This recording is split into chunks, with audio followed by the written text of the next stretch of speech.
Hello, and welcome to another edition of Engage Richland on Richland County Television. I'm your host, Michaela Leung.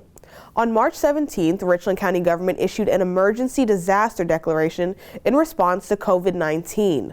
County Council Chair Paul Livingston was joined by other members of council, along with the County Administrator Leonardo Brown and Sheriff Leon Lott, to address the county's response to the virus and the need for the declaration.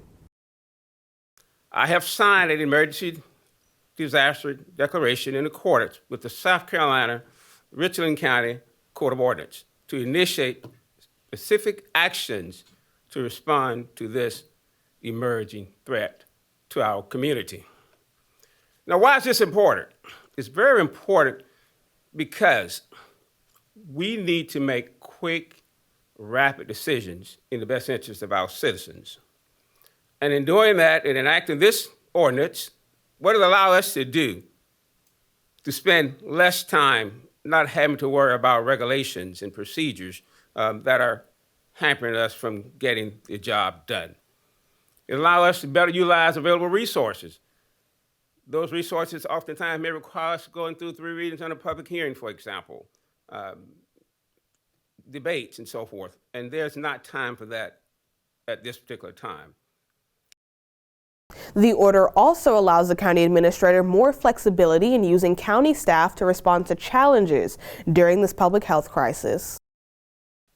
These departments will have restricted access to the public, beginning with the idea that any of our employees who are eligible to telecommute to minimize person-to-person contact, we're going to be encouraging that and trying to provide resources to allow for that to happen in order for us to mitigate the potential threat of COVID-19.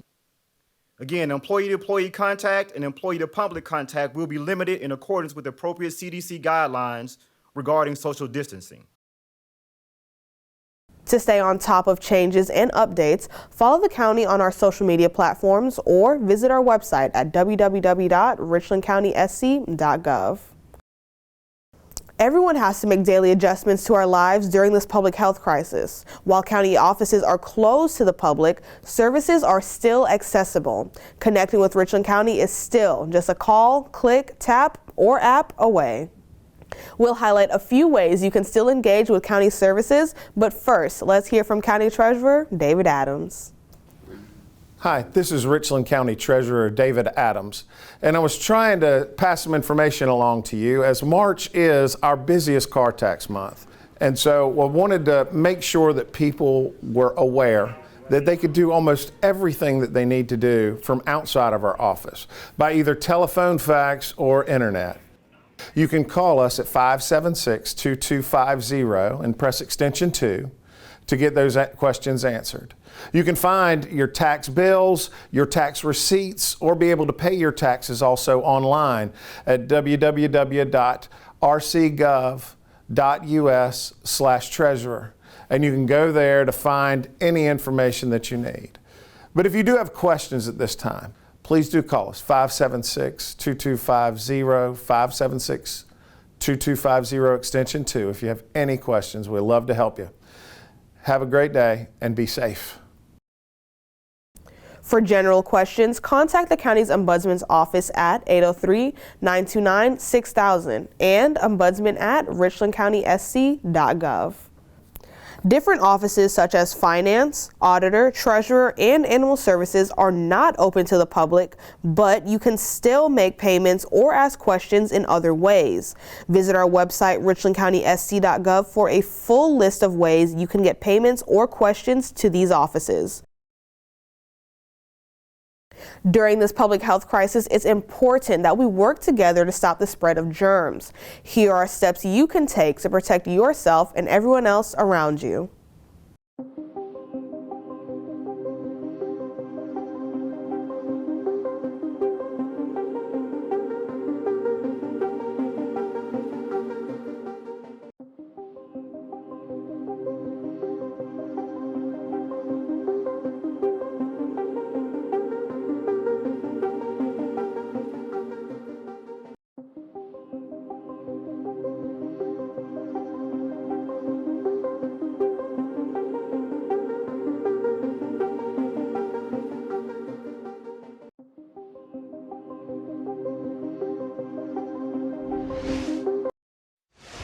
With the spring season in full effect, pollen is back, and for many people that means allergic reactions. Itchy eyes, runny nose, and sneezing can happen when exposed to pollen. But here are some ways to deal with the pollen so you can enjoy the spring weather. Understand the pollen count and act appropriately. There are many websites or apps that you can view that will give you a pollen count or index to how severe the pollen is that day. If you don't check an app, remember that on hot, dry, or windy days, there is more of a chance that pollen is in the air. It is almost impossible to avoid pollen completely. Limit how much pollen you track indoors. Be sure to wipe shoes or equipment off when you go back inside. Remember that pollen will also track in on your pets, so you may need to bathe or brush your pets before you go back indoors or limit where they can go in your home. There are a number of medications that can alleviate your symptoms. Consult with your doctor to see what options exist. And if you already have medications for allergies, take them regularly during pollen season or before you go outside. If you're looking for a new pet, you'll want to check out the Pets Classifieds. Each month in the county's weekly electronic newsletter and here on Engage Richland TV, we'll introduce you to a shelter cat or dog. Meet Jazz, an 8-month-old pit bull mix that's quiet and loves to play.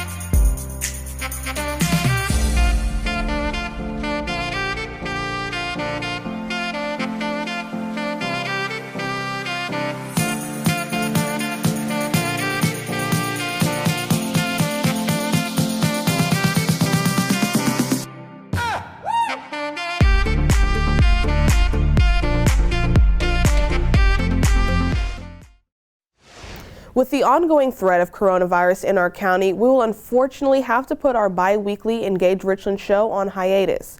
We will return with a new episode on April 21st. In the meantime, you can watch repeats of the most recent Engage Richland show on RCTV between noon and 8 p.m. each day, or watch anytime on the county's YouTube page. To give us feedback or share ideas for upcoming shows, email pio@richlandcountysc.gov. For all of us at the Richland County Public Information Office, I'm Michaela Leung. Thanks for watching.